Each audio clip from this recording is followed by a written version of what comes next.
तब जिनचान इयोनु को अपने अड्डे पर ले जाता है और उसे वहाँ पर मौजूद साथियों को हेलो कहने के लिए कहता है। तब इयोनु वहाँ का सीन देख के हैरान हो जाता है क्योंकि वो सभी लोग नशे में पूरी तरह से डूबे हुए होते हैं। लगता है इन्होंने कल रात को कुछ ज्यादा पार्टी की है जिस वजह से इनका ये हाल हो गया है। पर तुम चिंता मत करो, तुम्हें जल्दी ही इस चीज की आदत पड़ जाएगी। और हाँ, हमारे हाइड आउट में तुम्हारा स्वागत है। मुझे यकीन नहीं आ रहा कि जिनचान यहाँ पर रह रहा है जबकि इसकी बहन घर पर इसके लिए परेशान हो रही है। क्या सारे क्रू मेंबर्स ड्रग करते हैं? तुम क्यों पूछ रहे हो? क्या तुम्हें इसमें इंटरेस्ट है? नहीं, ऐसा कुछ भी नहीं है। आखिरकार अभी मना करने का क्या फायदा, क्योंकि बाद में जाकर तो तुम्हें ये ट्राई करना ही पड़ेगा। इन लोगों ने पैसों के लिए नहीं बल्कि ड्रग्स के लिए क्रू को ज्वाइन किया है ताकि ये सस्ते में ड्रग्स को खरीद सकें और उसके बदले में ये लोग हमारे लिए ड्रग्स को डिस्ट्रीब्यूट करते हैं। तो ऐसी बात है, पर आखिरकार मुनहु कहाँ पर है? तब योनु वहाँ के एक रूम के बारे में पूछने लगता है जिस वजह से जिनचैन उसे बताता है कि उस रूम के अंदर जाना मना है क्योंकि वो बॉस का रूम है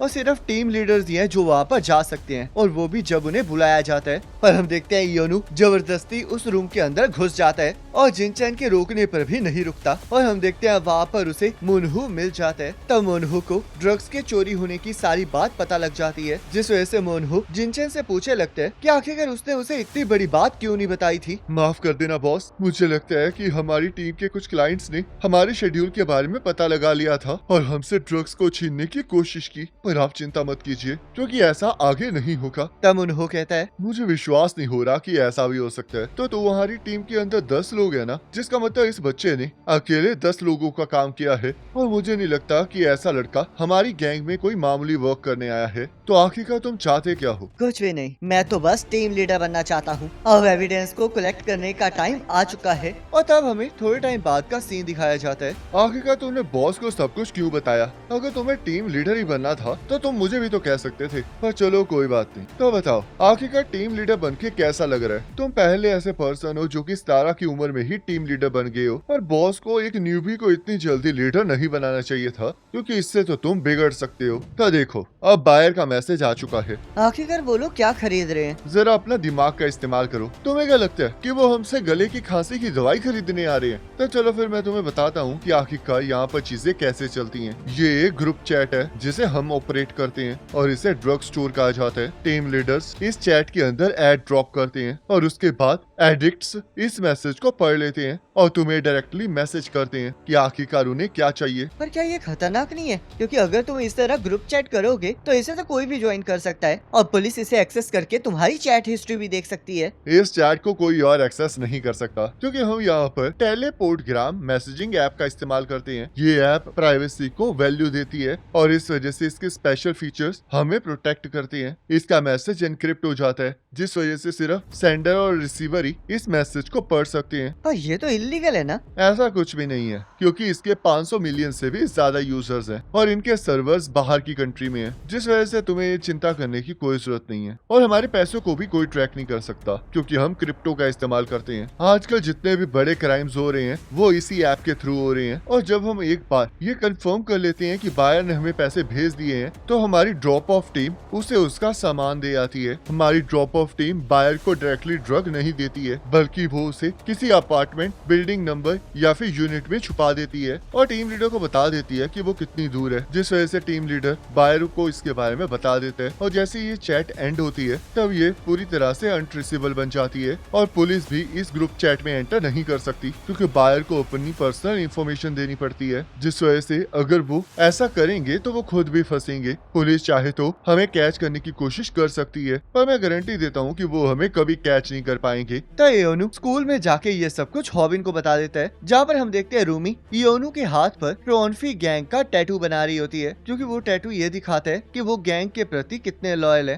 तो योनु होबिन से पूछने लगता है कि आखिरकार अब उन्हें क्या करना चाहिए। तुम इस टाइम ट्रोनफी क्रू के मेंबर हो तो हमारा इस तरह मिलना रिस्की हो सकता है, जिस वजह से हम थोड़े टाइम के लिए ऐसे एक्ट करेंगे जैसे कि हम एक दूसरे को जानते ही नहीं है। इसे छोड़ो हॉबिन, चलो उनके हाइड आउट के ऊपर रेड डालते हैं। और तुम आखिरकार सोच क्यों रहे हो? क्योंकि अब तो हमें पता लग गया है ना कि आखिरकार वो ऑपरेट कैसे करती है। तो इसलिए हम लीडर को कैच कर लेंगे और उसे सप्लायर का नाम लेने पर मजबूर कर देंगे। मुझे नहीं लगता कि हमें ऐसा कुछ करना चाहिए क्योंकि अगर हम मुनहो को पकड़ लेंगे तो सप्लायर को उसके बारे में पता लग जाएगा और वो भाग जाएगा और अगर सप्लायर जिन्हो हुआ तो हमें एक फुल प्रूफ प्लान चाहिए। तो हॉबिन कहता है स्नैपर बिल्कुल सही कह रहा है, ट्रियोम्फी गैंग ही हमारा टारगेट नहीं है, हमें सप्लायर को भी पकड़ना है जो कि शायद जिन्हो हो सकता है। और अगर हम प्लान के साथ काम नहीं करेंगे तो सप्लायर भाग जाएगा, क्योंकि अगर सप्लायर सच में जिन्हो है तो उसे पकड़ना इतना आसान नहीं होगा। तो इयोनु कहता है तो फिर हम एक ही चीज कर सकते हैं, हमें तब अपनी चाल चलनी होगी जब मुन्हो सप्लायर से मिलने जाएगा। तब हम वहाँ पर वही करियोके स्टेशन देखते हैं जहाँ मुन्हो अपनी सप्लायर से मिलने गया होता है और वहाँ पर डॉन्स्युक जिन्हो के लिए बहुत सारे पेन किलर्स के पैकेट लाया होता है क्योंकि उसकी आज मीटिंग होती है। तुमने बहुत अच्छा काम किया है डोंगसुक। इस दुनिया में बहुत सारे चालाक लोग हैं और ये कितनी ज्यादा कमाल की बात है ना कि लोग पेन किलर से भी ड्रग बना सकते हैं। फेंटेनियल एक बहुत कमाल का ड्रग है और वैसे भी मैंने सुना है कि आजकल कोई भी ऐसी चीज नहीं खरीदना चाहता जिसके अंदर फेंटेनियल ना हो। तुम्हें पता है कि ड्रग डीलर्स क्या कहते हैं कि अगर तुम अपनी लाइफ को तबाह करना चाहते हो तो तुम फेंटेनाइल को खा सकते हो, पर अगर तुम्हें पैसा कमाना है तो तुम इसे बेच सकते हो। तो चलो फिर, अब मेरे जाने का वक्त हो चुका है। तब ट्रियोम्फी गैंग के सारे मेंबर्स एक जगह पर इकट्ठे हुए होते हैं और वहाँ पर इयोनु भी आ जाता है और जिनचैन से पूछने लगता है कि आखिरकार वो सभी लोग वहाँ पर कर क्या रहे हैं, जिस वजह से जिनचैन उसे बताता है कि मुन्हो आज सप्लायर से मिलने जा रहा है ताकि उन्हें नया कंसाइनमेंट मिल सके। तो ये सुनकर इयोनु हैरान हो जाता है और जिनचैन से पूछने लगता है कि आखिरकार मुन्हो कहाँ पर गया है, पर जिनचैन को भी इसके बारे में कुछ पता नहीं होता क्योंकि मुन्हो ने हमेशा उस जगह को सीक्रेट रखा होता है, जिस वजह से इयोनु वहाँ से भागने लगता है। मुझे उसे पकड़ना ही होगा, किसे पता था कि आज ही वो दिन है जब वो सप्लायर से मिलने जाएगा और मुझे ये आज करना ही पड़ेगा क्योंकि मुझे नहीं पता कि ये चांस मुझे दोबारा कब मिलेगा। मुन्हो की बाइक अभी भी बाहर खड़ी है, जिसका मतलब उनके मिलने की जगह यहाँ आसपास ही कहीं होगी और मुझे नहीं लगता कि वो किसी भीड़ भाड़ वाले इलाके में मिलेंगे क्योंकि उसे आज न्यू सप्लाई मिलने वाली है, तो वो पक्का किसी शांत जगह पर मिलेंगे। मुझे लगता है कि वो पक्का इस गली में ही होगा। शुक्र है आखिरकार मैंने इसे ढूंढ ही लिया। ये तो एक कैरियोके स्टेशन है जो कि बहुत टाइम पहले बंद हो चुका है, तो ये लोग इसे अपनी सीक्रेट मीटिंग के लिए इस्तेमाल कर रहे हैं। तो इयोनु मुन्हो का पीछा करते हुए उस कैरियोके स्टेशन के अंदर जाने लगता है और हॉबिन को इसके बारे में मैसेज करने लगता है ताकि वो बैकअप बुला सके, पर तभी उसके पीछे सप्लायर आ जाता है। रुको जरा, तुम तो मुन्हो नहीं हो, क्या मैं तुम्हें पहले कभी मिला हूँ और क्या हम लोग एक दूसरे को जानते हैं?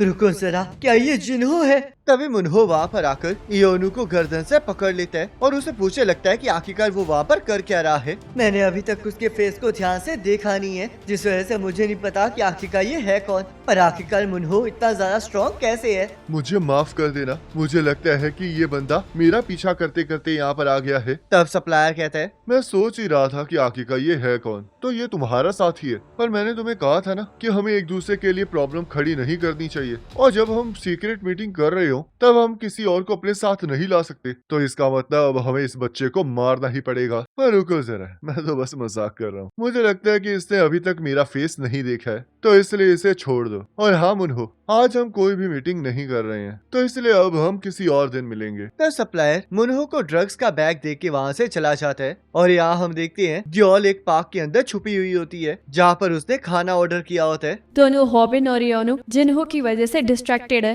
तो इसलिए ट्रबल शूटर टीवी को अब मेरी जरूरत है। पता नहीं वो लोग क्या कर रहे हैं, उन्हें भी पता है कि मेरा इस तरह यूट्यूब पर वापस आना बहुत ज्यादा मुश्किल है, तो पता नहीं कब ये लोग इस रिक्वेस्ट को पूरा करेंगे। मैं अब इयोनु और हॉबिन की और ज्यादा वेट नहीं कर सकती, जिस वजह से मुझे खुद ही इस रिक्वेस्ट को पूरा करके पैसे कमाने होंगे, जिस वजह से अब मैं जिनचैन का यहाँ पर वेट करूंगी ताकि मैं उसे किडनैप करके उसकी बहन को सौंप सकूं। तब ग्योल देखती है कि जिनचैन वहाँ से गुजर रहा है, जिस वजह से वो बैट लेके उसका पीछा करने लगती है ताकि वो उसके अकेले होने पर उसके सिर पर वार कर सके और उसे किडनैप करके उसकी बहन तक पहुँचा सके। तो जिनचैन के अकेले होते ही ग्योल उस पर हमला कर देती है, जिसका एहसास जिनचैन को हो जाता है, पर जैसे ही वो पीछे मुड़ के देखता है तब उसे वहाँ पर कोई दिखाई नहीं देता, जिस वजह से उसे लगने लगता है कि शायद वो आजकल ज्यादा ही नशे करने लग गया है। इयोनु, आखिरकार तुम्हारी मुझे पीछे खींचने की हिम्मत कैसे हुई? जिनचैन हमें यहाँ पर सुन सकता है, तो चलो कहीं और जाकर बात करते हैं। तो इयोनु ग्योल को सारी बात बता देता है, जहाँ पर ग्योल ये सुन के बहुत ज्यादा हैरान होती है कि सप्लायर से मिलने के बावजूद भी इयोनु उसका चेहरा नहीं देख पाया है। उसके पीछे से लाइट आ रही थी, जिस वजह से मैं उसका चेहरा नहीं देख पाया, पर उसकी आवाज बिल्कुल जिन्हो की तरह लग रही थी।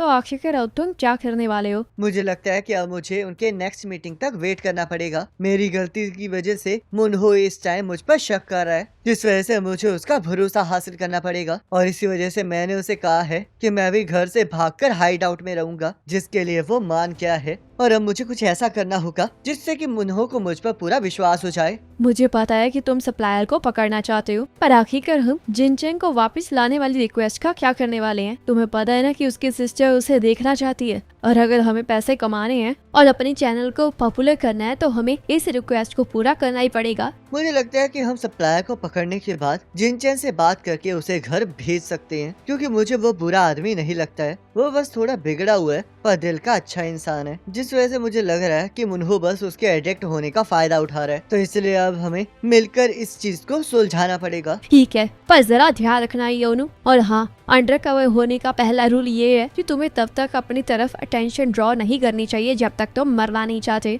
तो रात को योनू हाइड आउट की तरफ चला जाता है, जहाँ पर उसे जिनचैन मिल जाता है, जिसे पता लग गया होता है कि योनू भी अब उनके साथ हाइड आउट में रहेगा, जिस वजह से वो उसे घर से भागने के लिए कांग्रेचुलेट करने लगता है और उसे खाने के लिए आइसक्रीम देता है। तो योनू नोटिस करता है कि जिनचैन के पास बियर की बहुत सारी बोतलें हैं, जिस वजह से वो उससे इसके बारे में पूछने लगता है। और जिनचैन उसे बताता है कि आज हाइड आउट में कुछ गेस्ट आए हैं जिनके साथ वो पार्टी करेगा। तब हम देखते हैं हाइड आउट में 2 लड़कियां आई होती हैं, जिन्हें जिनचैन योनू से इंट्रोड्यूस करवाता है। मैं इन लोगों को यहाँ पर इसलिए लाया हूँ क्योंकि ये दोनों घर से भाग आई हैं और इन्होंने ऐप पर मुझे बताया था कि इनके पास रहने की कोई जगह नहीं है, और इस वजह से मैं इन्हें यहाँ पर ले आया। और क्योंकि इन्हें दारू पीनी थी तो मैं इनके लिए वो भी ले आया। तो जिनचैन उन दोनों को एक रात वहाँ पर रुक के अगले दिन वापस जाने के लिए कहने लगता है, पर वो दोनों लड़कियाँ वहाँ से जाने से मना कर देती हैं, क्योंकि एक लड़की को अपने स्टेप फादर पसंद नहीं होते और दूसरी लड़की अपने घर से भागने का रीजन नहीं बताना चाह रही होती। चाहे तुम्हारा रीजन जो मर्जी हो, पर तुम यहाँ पर सिर्फ एक रात के लिए ही रुक सकती हो, जिस वजह से तुम्हें कल घर जाना ही पड़ेगा। और हाँ, आज मैं तुम्हें यहाँ पर इसलिए रुकने दे रहा हूँ क्योंकि तुम दोनों के पास कहीं और जाने की जगह नहीं है। क्या जिनचैन सच कह रहा है? क्या ये सच में इन दोनों को इस वजह से यहाँ पर लाया है क्योंकि ये इनके लिए बुरा फील कर रहा है? वैसे ऐसा सच हो भी सकता है, क्योंकि जिनचैन अंदर से बहुत अच्छा इंसान है। तो दारू पीने के बाद वो लड़कियाँ पूरी तरह से नशे में डूब जाती हैं। ये दोनों अभी भी यंग हैं और देखो कैसे नशे में डूब चुकी हैं। तो क्या इसका मतलब हमें इन्हें दूसरे रूम में शिफ्ट कर देना चाहिए और अगले दिन सुबह घर भेज देना चाहिए? आखिरकार तुम ये क्या कह रहे हो?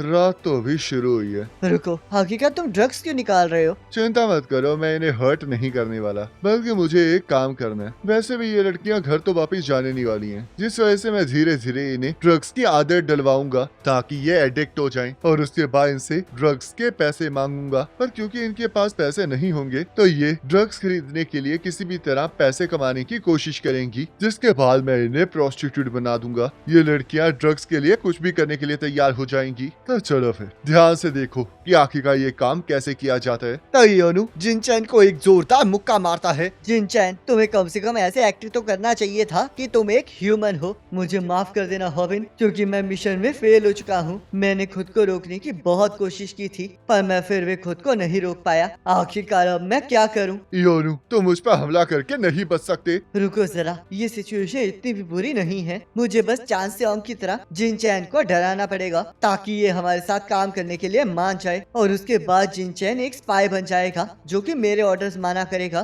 तो योनू जिनचैन को डराने की कोशिश करने लगता है, और तभी वहाँ पर मुनहो आ जाता है। आखिरकार तुम ये क्या कर रहे हो? तो तुम यहाँ पर इस वजह से आए थे? अब तो मैंने तुम्हें जासूसी करते हुए पकड़ लिया है। और इसी के साथ ये पार्ट कंप्लीट हो जाता है। अब नेक्स्ट पार्ट का लिंक आपके स्क्रीन पर आ रहा होगा, उस पर क्लिक करके अगले पार्ट को देख सकते हैं।